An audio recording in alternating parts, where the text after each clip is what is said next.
வெளிச்சமாகிய ரோஜா என் செல்வம் Selvamani sir அவர்களை அன்புடன் பேச வைக்கிறார்.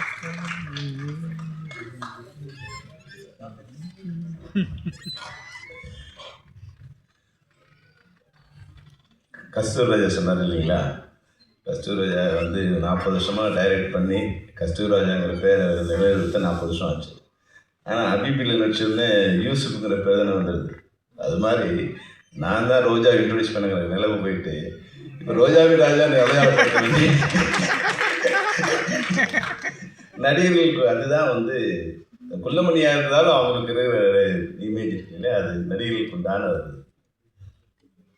இந்த லவ் திரைப்படத்தை இசை வெளியீட்டுக்கு வருகை தந்துள்ள பத்திரிகையாளர்கள், மேடையில் இருக்கின்ற தமிழ் திரைப்பட தயாரிப்பு சங்க செயலாளர் கதிரேசன், துணைத் தலைவர் கமலக்கண்ணன், அதுபோன்ற வாட்சி சென்ற சிவா சார், லலித் மாஸ்டர், இந்த திரைப்படத்தில் பணியாற்றிருக்கின்ற அனைத்து தொழில்நுட்ப கலைஞர்கள், இயக்குனர் உட்பட, அதுபோல என்னுடைய நண்பர்கள், சகோதரர் உதயகுமார், சசி, ரவிமரியா, தாத்தா கஸ்தூர்ராஜா, அனைவருக்கும் என்னுடைய வாழ்த்துக்கள்.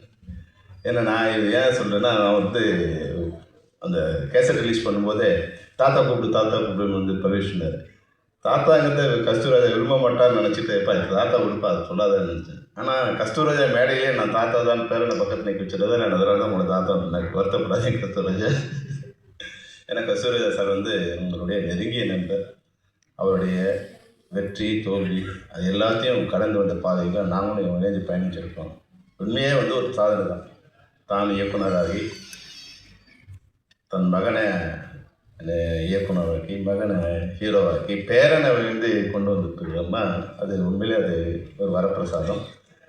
ஆனால் அவரோட டெக்னிக் தெரிஞ்சிடுச்சு. கடவுள்னு சொல்லிட்டு என்ன திருவிழா இடம் பண்ணிக்கலாம்.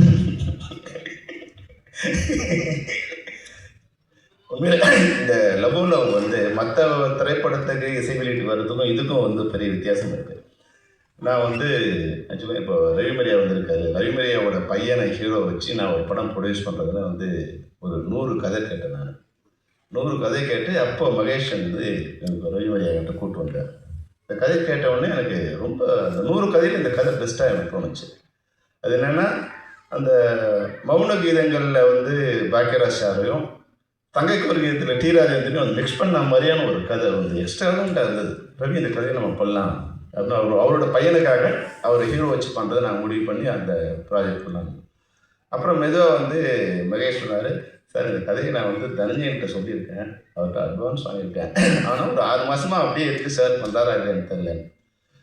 நான் கேட்கணுமா சார்? அப்புறம் நீ எங்களுக்காக கேட்காத, நானே அவர்கிட்ட பேசுகிறேன்னு நான் வேறு எல்லா விஷயம்லாம் பேசிட்டு அவர்கிட்ட மெதுவாக கேட்டேன். சார் மகேஷ் ஒரு பையன்கிட்ட கதை கேட்டிங்களே, அது எப்படி சார்? கொஞ்ச நாள் ஹோல்ட் பண்ணுறோம், ஒரு சரியான இது வந்தோம்னா அது லிங்க் பண்ண போது 2 மந்த்ஸில் ஸ்டார்ட் பண்ணிடுவேன்.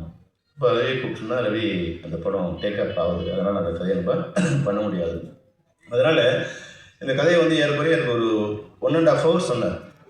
அவ்வளோ அழகாக அந்த கதை கேட்கும்போது ஒரு படம் பார்க்குற மாதிரி இருந்தது. உண்மையாக அவ்வளோ சிறப்பாக இருந்தது. நிச்சயமாக இந்த படம் ஒரு நல்ல படமாக இருக்கும். இதில் நடிக்கிற 2 பேர் மிகப்பெரிய பேர் வாங்குவாங்க. இதில் ஹீரோவுக்கும் ஹீரோயினுக்கும் அவ்வளோ எக்ஸ்ட்ராடினரி கேரக்டர்ஸ். இந்த கதை நீங்கள் படம் பார்த்தீங்கன்னா தெரியும். அவர் கதை சொல்லும்போது எனக்கு சொன்னார், அப்போ பவிஷ் ஹீரோன்னு சொல்லலை, ஆனால் செல்வராகவன் மாதிரி ஒரு கேரக்டர் சார் சொன்னார். அவர் கதையை உருவாக்கும் போது செல்வராகவன் மாதிரி ஒரு கேரக்டர் உருவாக்கிட்டார். அப்புறம் ஒரு ரவுடி கேரக்டர்னு சொன்னார். அது யாராருன்னு பார்த்தா வனிதா கொண்டு வந்து பேச்சு.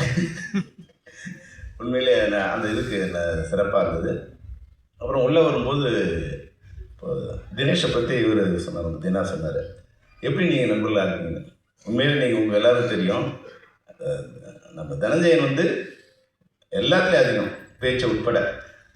அது பேசும்போது கொஞ்சம் சிவட்டனாக இருந்துட்டீங்க. இருந்துட்டிங்கன்னா எந்த பிரச்சனையும் இல்லை. வரும்போது சொன்னார், சார் டைரக்டர் எக்ஸலன்ட் சார். அதாவது ஒரு விஷயத்தை பிளான் பண்ணி திட்டமிட்டு என்கிட்ட ஒரு பட்ஜெட் சொன்னார் மகேஷ். நான் சொன்னேன், மகேஷ் இந்த பட்ஜெட்டில் பண்ண முடியாது மகேஷ், நீ சொல்கிறத விட கொஞ்சம் நான் ஒரு பட்ஜெட் கொடுத்தேன், எவ்வளோ ஆகும்? இல்லை சார் நான் கொஞ்சம் சூஸ் பண்ணி பண்ணுறேன். நான் சொன்னது இதெல்லாம் பண்ண முடியாது, இன்றைக்கி கரெக்டுலேயே வேஜஸில் சிஸ்டத்தில் இது பண்ண முடியாதுப்பா, இவ்வளோ பண்ணணும். அவர் என்ன பட்ஜெட் சொன்னாரோ அதே பட்ஜெட்டுக்குள்ளே, அதை நான் சொன்ன பட்ஜெட் அதுக்குள்ளே அதை முடிச்சிருக்காருன்னா உண்மையில் 2 பேரோட முயற்சி இருக்கு இல்லையா? தனஞ்சயனோட முயற்சி ப்ளஸ் மகேஷோட திட்டமிடுதல். அப்போ உள்ளே வரும்போது ஒரு விஷயம் சொன்னார் நம்ம தனஞ்சயன். அதாவது வந்து தனஞ்சயன் வாயால் ஒரு டைரக்டரை வந்து பிளான் பண்ணுறது எக்ஸலண்ட்னு சொல்கிறது ரொம்ப கஷ்டம் மகேஷ். உண்மையாக வந்து நீங்கள் வந்து கிரேட் சார், இந்த டைரக்டர் ரொம்ப கிரேட் சார். என்ன நைட்டில் போகுது அப்படின்னா 6 மணிக்குள்ளே என்ன எடுக்கணும், இந்த மிக செலவான விஷயங்களில் இப்போ ஸ்டடிக்காமோ கிம்பலோ இல்லை ரிச் மாடல் ஃபிலிம்னா அதுக்கு வந்து அதிகமான செலவு இருக்குன்னா முடிஞ்ச வரைக்கும் அவங்கள 5-6 மணிக்குள்ளே முடிச்சுட்டு அப்புறமா மீதி விஷயங்களை எடுக்கிறது. இது மாதிரி செலவு ஐட்டங்களை முதல்ல பண்ணுறது, அந்த பட்ஜெட்டுக்குள்ளே பண்ணுறது. இப்போ எத்தனை நாள் சொன்னாலும் அத்தனை நாளுக்குள்ளே அந்த படத்தை முடிக்கிறது. அப்போது ஒரு சரியான டைரக்டர் இருந்துட்டால் ஒரு ப்ரொடியூசருக்கு எந்த கஷ்டமும் இல்லைன்னு சொன்னார். அந்த ப்ரொடியூசரோட வேலையை சரியான டைரக்டர் தேர்ந்தெடுக்கிறது தான். அதை நீங்கள் சரியாக பண்ணிட்டீங்கன்னா நிச்சயமாக நீங்கள் எஸ்கேப் ஆகிடலாம். இப்போ என்னென்னா நாங்கள் வந்து ஒரு அது நிர்பந்தம் மாதிரி தெரியும், தயாரிப்பாளர் சங்கங்களுக்கு நிர்பந்தம் மாதிரி தெரியும். அதாவது மெம்பர் தான் ஒர்க் பண்ணணும்னு பற்றி நான் கேட்டார். அப்படின்னும் போது இப்போ 3 விஷயம் வந்தது. இப்போ நேற்றே 3 விஷயம் சொன்னார். அதில் ஒருத்தர் வந்து நான் மெம்பர், அவரை எங்களால் கண்ட்ரோல் பண்ணி கொண்டு வர முடியல. அப்போ தயாரிப்பாளருக்கும் நஷ்டம், அவரை எந்த அமைப்பும் கட்டுப்படுத்த முடியாது. அப்போது ஒரு ஆர்கனைஸ்டு செக்டாராக இருக்கிறது எல்லாருக்கும் நல்லது. அந்த வகையில் இன்றைக்கி வந்து ஏற்கனவே ஒரு ஆர்கனைஸ் பண்ணுறதுக்கு இப்போ கமலக்கண்ணன் சொன்னார், நம்ம தனஞ்சயன் சொன்னார். அதாவது முன்னாடி திரைப்படங்களை வெளியிடுறதுங்கிறது தயாரிப்பாளரோட கண்ட்ரோல் கையில் இருந்தது. ஃபஸ்ட் காப்பி முடிஞ்சிச்சுன்னா படத்தை ரிலீஸ் பண்ணிடலாம். அது மீது என்னவாக இருந்தால் அது ப்ரொடியூசர் கண்ட்ரோலில் இருந்தது. அப்புறம் ஹீரோ கண்ட்ரோல் மாறிச்சு. இன்றைக்கி எவ்வளோ பெரிய ஹீரோவாக இருந்தாலும் அந்த ரிலீஸ் டேட்டை கண்ட்ரோல் பண்ணுறது ஓடிடி தான். பெரிய இன்றைக்கி தமிழ்நாட்டிலே பெரிய நட்சத்திரமாக இருக்கலாம், இல்லை இந்தியாவிலே பெரிய நட்சத்திரமாக இருக்கலாம். ஓடிடி இந்த மாதம் இந்த டேட்டில் நம்ம படம் வரணும், நாங்கள் இப்போ ரிலீஸ் பண்ண போகிறோம், நீங்கள் இந்த டேட்டில் ரிலீஸ் பண்ணால் தான் இதை பண்ண முடியும். அப்போ நீங்கள் சில சமயங்களில் ஃபஸ்ட் காப்பி வந்து 6 மாதம் கழிச்சு கூட வந்து இன்றைக்கி படம் ரிலீஸ் பண்ண வேண்டிய கட்டாயத்தில் இன்றைக்கி இருக்கும். நல்ல முயற்சியாக ஓடிடி ஒன்று ப்ரொடியூசர் சங்கத்திலேருந்து அவர்களோட ஆதரவோட இல்லை ஆலோசனையோட ஒரு ஓடிடி ஆரம்பிக்கிற முயற்சி வந்து உண்மையிலேயே ஒரு நல்ல முயற்சி.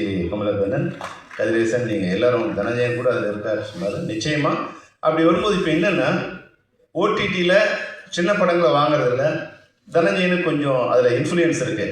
அதனால் படமும் ஜனஞ்சயன் இன்ஃப்ளூயன்ஸ் தான் எல்லா படத்தையும் வாங்கிட முடியாது, படமும் அவங்க பார்த்து நல்லா இருக்கணும். ஆனால் அந்த வாசல் எங்கே இருக்குங்கிறது தனஞ்சயன் மாதிரியான தயாரிப்பாளர் தெரியும். ஆனால் மற்ற நிறைய தயாரிப்பாளருக்கு அந்த ஒரு டோர் எங்கே இருக்குன்னு தெரியாது. அந்த ஓடிடியில் எப்படி வந்து சேல் பண்ணணும்னு தெரியாது. ஏன்னா எல்லாருக்குமே வந்து ஹெட் ஆஃபீஸ் வந்து பாம்பேயில் இருக்கும்.